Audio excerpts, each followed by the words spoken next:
Pourquoi est-ce qu'il trace un cercle avant de jouer? À la pétanque, il y a des règles très strictes.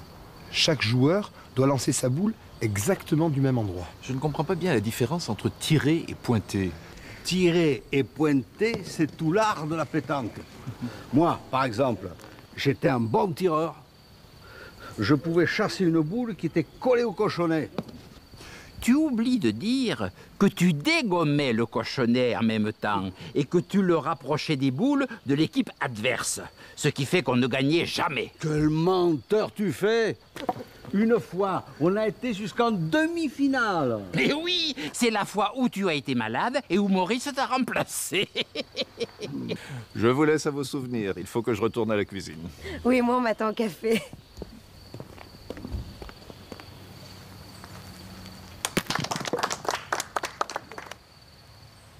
En tant que président de l'amicale des joueurs de pétanque, j'ai l'honneur de remettre cette coupe à l'équipe du Cercle de Falicon, les grands vainqueurs de cette année. Bravo, félicitations. Mais je voudrais aussi en profiter pour vous dire combien je suis content que cette remise se fasse ici, chez Bernard et Corinne Lemoine.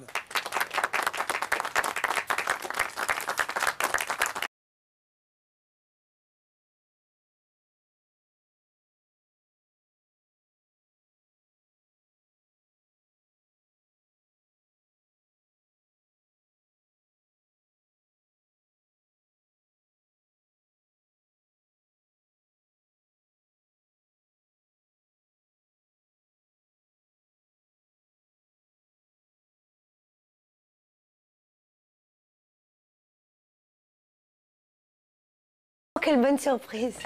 C'est gentil d'être revenu. Oui, je passais par là. Et vous avez beaucoup de monde aujourd'hui. Ah oui, je sais. Vous ne supportez pas le monde. Vos nerfs. Ça va plutôt mieux. J'en suis ravie. Il n'y a plus de place. Ah, vous voyez? Elle est faite pour vous. Asseyez-vous. Mais vous savez, aujourd'hui, mon mari a fait un menu unique. Il n'aura pas le temps de vous préparer quelque chose de spécial. Qu'est-ce qu'il y a dans le menu? Alors, des tomates au basilic, de l'agneau de Sisteron aux herbes avec du gratin de légumes, un plateau de fromage et de la mousse de fruits rouges. Ça a l'air très bien. Oui, mais enfin pour votre estomac. Mon estomac va beaucoup mieux. Bon, eh bien, je vais m'occuper de vous.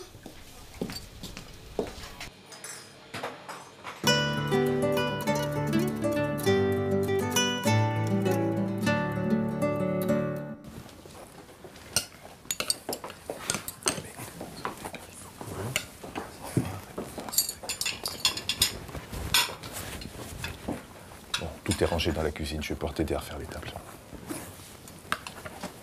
Oh, vous avez déjà fermé la cuisine? Excusez-moi, j'aurais bien pris un petit café. Mais vos insomnies? Ça va beaucoup mieux. Ah.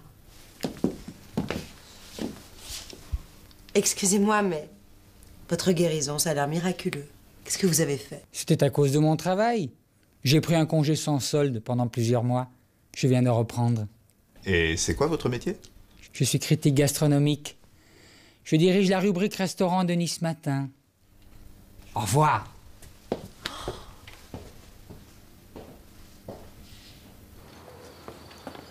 Écoutez ça.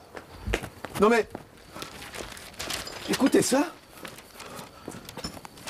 Plus qu'un restaurant, plus qu'un simple café, le Bellevue est un endroit aussi chaleureux que gastronomique. Que vous y alliez pour goûter la cuisine de Bernard Lemoine, pour prendre un verre servi par sa charmante femme Corinne, ou pour y voir une exposition de peinture, vous serez séduit par l'enthousiasme, la gentillesse et le savoir-faire des Lemoine, ce jeune couple de Parisiens venus s'installer à Falicon, voilà près d'un an. Oh, super, ça va nous amener un monde fou. Comme ça, on pourra agrandir la terrasse. Moi, j'ai pensé faire une véranda. J'ai plein d'idées pour faire des soirées à thème. Une soirée karaoké, par exemple. Et si on donnait des cours de cuisine? On pourrait organiser une semaine de cuisine exotique. Des soirées costumées. On pourrait faire un concours gastronomique. On pourrait créer une chaîne de restaurants. Oh oui, dans le monde entier.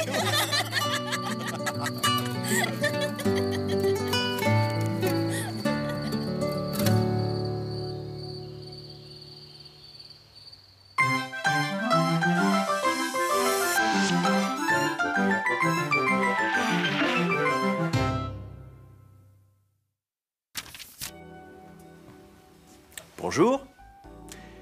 Aujourd'hui, vous n'allez pas apprendre de nouvelles choses, mais nous allons revoir ensemble l'emploi des articles. Et d'abord, l'article indéfini. Il désigne une chose parmi d'autres semblables. J'étais un bon tireur. Ce qui veut dire, je faisais partie de la catégorie des bons tireurs. J'étais un bon tireur parmi d'autres. Quant à l'article défini, il indique que le nom représente une chose unique, connue ou déterminée. Une chose unique, par exemple, le restaurant Bellevue,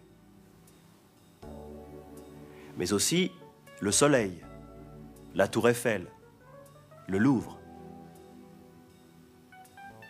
Une chose connue. Oh, vous avez déjà fermé la cuisine? Qu'est-ce qu'il y a dans le menu?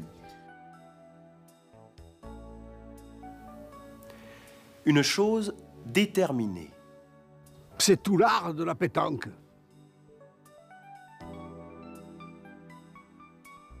C'est la fois où tu as été malade.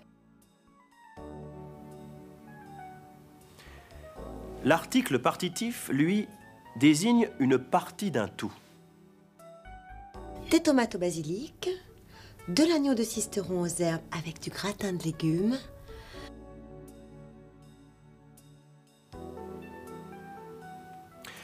Mais attention, n'utilisez pas d'article dans les cas suivants. Premièrement, après des expressions de quantité. Mais vous avez beaucoup de monde aujourd'hui. Il n'y a plus de place. Deuxièmement, pas d'article après certaines prépositions. J'ai pris un congé sans solde pendant plusieurs mois. Et on dit aussi en été, en septembre, en France, à Malte. Troisièmement, on n'utilise pas d'article dans des expressions avec avoir.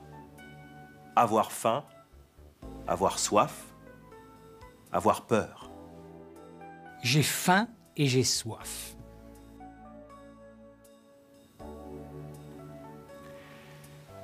Révisez l'emploi des articles avec soin, sans hâte. Consacrez-y assez de temps. C'était notre dernière rencontre. J'espère vous avoir un peu aidé. Au revoir.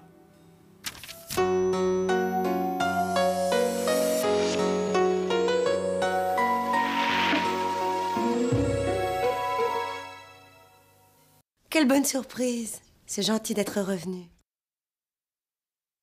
Ça nous fait plaisir que vous soyez revenu. On est vraiment content de vous revoir. Quel plaisir de vous revoir chez nous.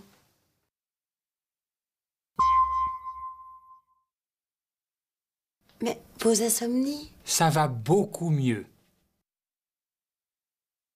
Alors, c'est fini vos insomnies? Oui, je suis guéri.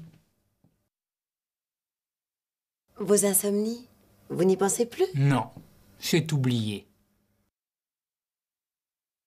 Vous dormez mieux maintenant? Oui, ce n'est plus qu'un mauvais souvenir.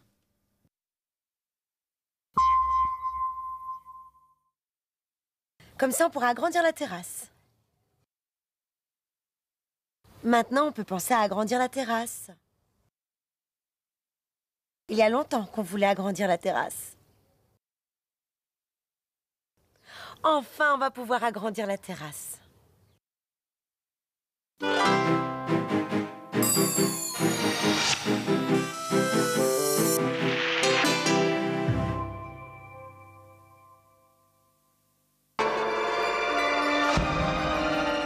Pour comprendre Chambord, il faut remonter dans le temps.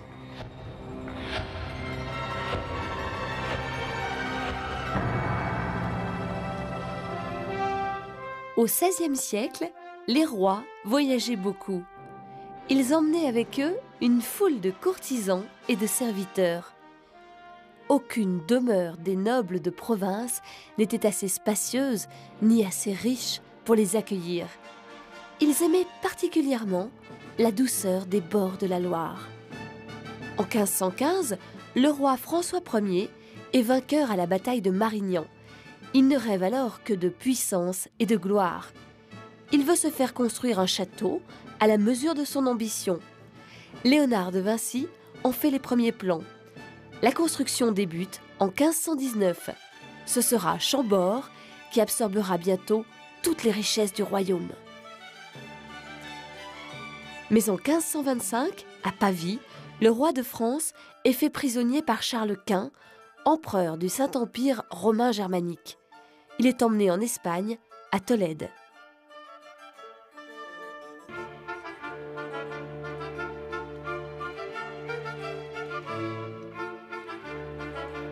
Quelques mois plus tard, au retour du roi, la construction peut reprendre. L'aile nord est édifiée en un temps record.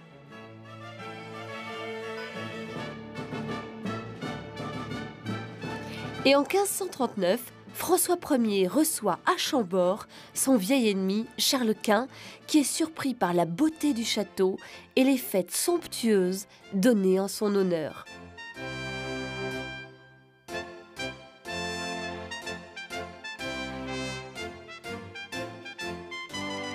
François Ier meurt en 1547 et le château ne sera terminé qu'au siècle suivant.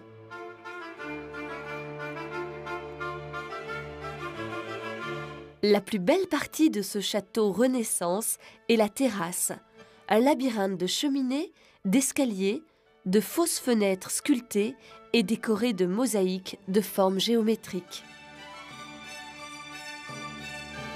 L'emblème du roi, la salamandre, et le F de François sont partout présents.